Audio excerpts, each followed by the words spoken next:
Bismillahirrohmanirrohim. Assalamualaikum warahmatullahi wabarakatuh. Syukur alhamdulillah kita bisa berjumpa lagi di channel ini. Sholawat serta salam kita curahkan kepada junjungan Nabi kita Muhammad Sallallahu Alaihi Wasallam. Allahumma sholli ala Sayyidina Muhammad wa ala ali Sayyidina Muhammad. Harapan dan doa kepada saudaraku semuanya. Semoga selalu diberikan kesehatan, dilapangkan rizkinya, dipanjangkan umurnya, dan diampuni segala dosa-dosanya. Amin amin, ya robbal alamin. Sahabat yang beriman yang dirahmati Allah. Video kali ini akan membahas tentang siapakah Dajjal dan pengikutnya yang merupakan salah satu tanda kiamat. Kemunculan Dajjal di muka bumi merupakan salah satu tanda-tanda datangnya hari kiamat atau hari berakhirnya kehidupan di dunia. Hal ini diterangkan dalam salah satu sabda Rasulullah Shallallahu Alaihi Wasallam yang berbunyi, "Tidak ada satupun makhluk sejak Adam diciptakan hingga terjadinya kiamat yang fitnahnya lebih besar dari Dajjal." Hadis riwayat Muslim. Secara bahasa, kata Dajjal berasal dari bahasa Arab Dajjala yang bermakna menutupi sesuatu. Menurut Kamus Lisanul Arab, ada beberapa pendapat perihal definisi dari namanya tersebut. Pertama, ada pendapat yang menyebutkan bahwa arti menutupi tersebut karena ia sosok pembohong yang suka menutupi kebenaran dengan kepalsuan.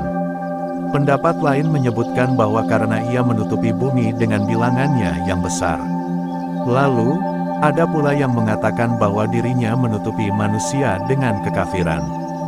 Demikian banyaknya penafsiran kata Dajjal ini. Ustadz Khalilur Rahman El-Mahfan dalam buku Kemunculan Dajjal dan Imam Mahdi Semakin Dekat menyebut, pendapat yang paling kuat adalah merujuk pada manusia keturunan Yahudi Madinah.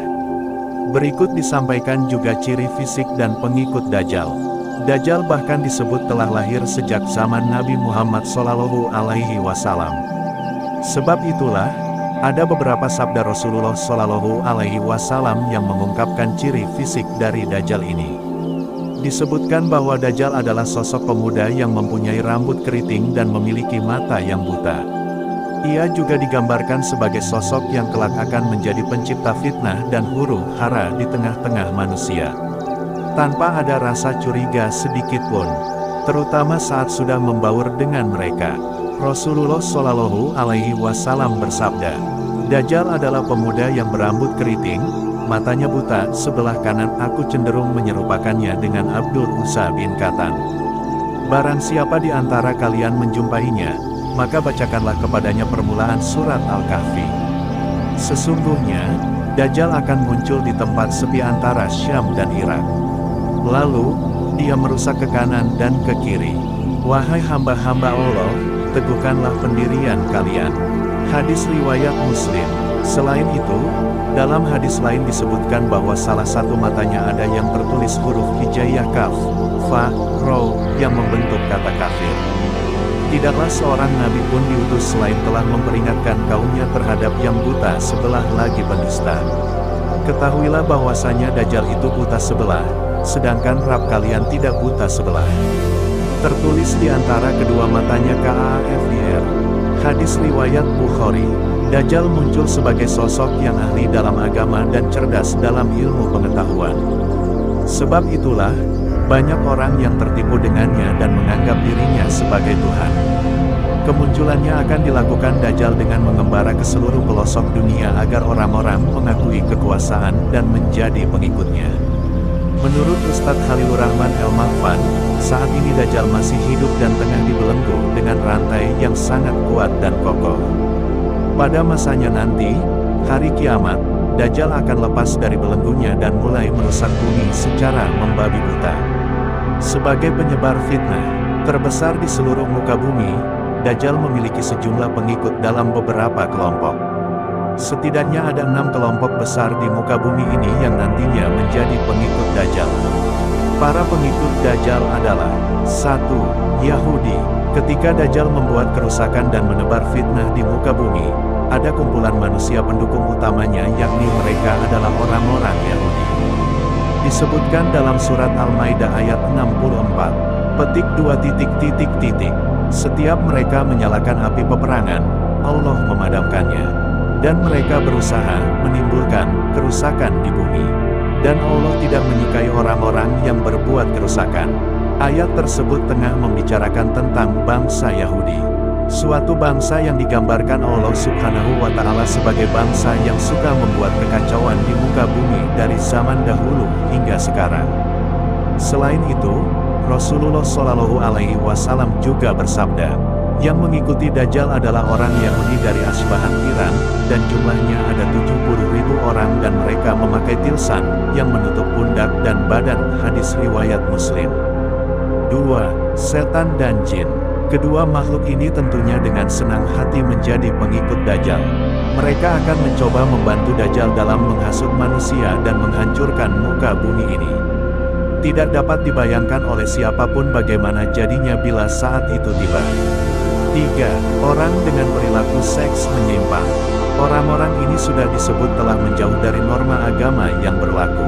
Perkara ini sudah ditentang keras dalam ajaran agama Islam, bahkan dari Abdillah bin Muhammad bin Aqil dan mendengar Jabir radhiyallahu an berkata bahwa Rasulullah Shallallahu Alaihi Wasallam bersabda, sesungguhnya perkara yang paling aku takuti pada umatku adalah munculnya perilaku kaum Lut.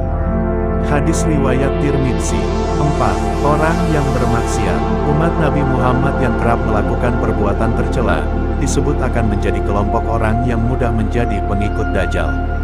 Mereka ini adalah orang yang suka bermaksiat, tidak mau berpuasa, mengabaikan panggilan azan, meninggalkan sholat, dan pemakan harta riba. 5. Hamba dengan keimanan lemah. Para wanita akhir zaman disebut sebagai wanita yang memiliki keimanan paling lemah di bumi, sebagaimana disebut dalam salah satu riwayat hadis. Bahkan diceritakan pula, orang-orang akhir zaman mengikat wanita di keluarganya pada tiang agar tidak mudah pergi menjadi pengikut Dajjal. Dinukil dari hadits Ibnu Umar, Rasulullah Shallallahu Alaihi Wasallam bersabda, Dajjal akan turun ke Mirkonah, nama sebuah lembah, dan mayoritas pengikutnya adalah kaum wanita, sampai-sampai ada seorang yang pergi ke istrinya, ibunya, putrinya, dan saudarinya, dan bibinya kemudian mengikatnya karena khawatir keluar menuju Dajjal. Hadis riwayat Ahmad. 6. Kelompok Khawarij. Kaum Khawarij ini dicirikan sebagai kelompok yang mudah mengkafirkan orang lain karena tidak segolongan dengan mereka.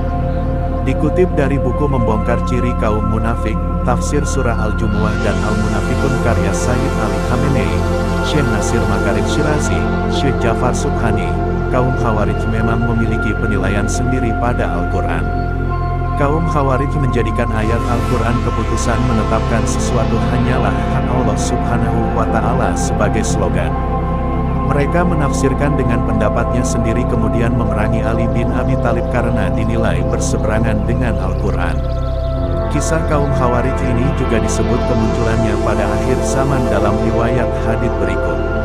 Akan keluar di akhir zaman, sekelompok kaum yang pengalamannya kurang, pemahaman agamanya sedikit, akalnya bodoh. Mereka mendengung-dengungkan ucapan terbaik yang ada di muka bumi ini. Mereka membaca Al-Quran, namun tidak melewati tenggorokannya. Mereka melesat dari agama, sebagaimana anak panah melesat dari hewan. Sasaran, jika kalian menjumpai mereka, bunuhlah mereka. Karena membunuh mereka ada pahalanya di sisi Allah, bagi yang berhasil membunuh mereka. Hadis riwayat Bukhari. Nauzubillah min dzalik. Semoga kita semua dapat terhindar dari fitnah Dajjal. Amin. Terima kasih. Apabila ada salah kata atau penyebutan dalam video ini mohon maaf yang sebesar-besarnya. Semoga video kali ini bermanfaat, lebih dan kurangnya mohon dimaafkan. Jangan lupa untuk like, komen, dan subscribe channel kami. Sampai jumpa di video berikutnya. Terima kasih.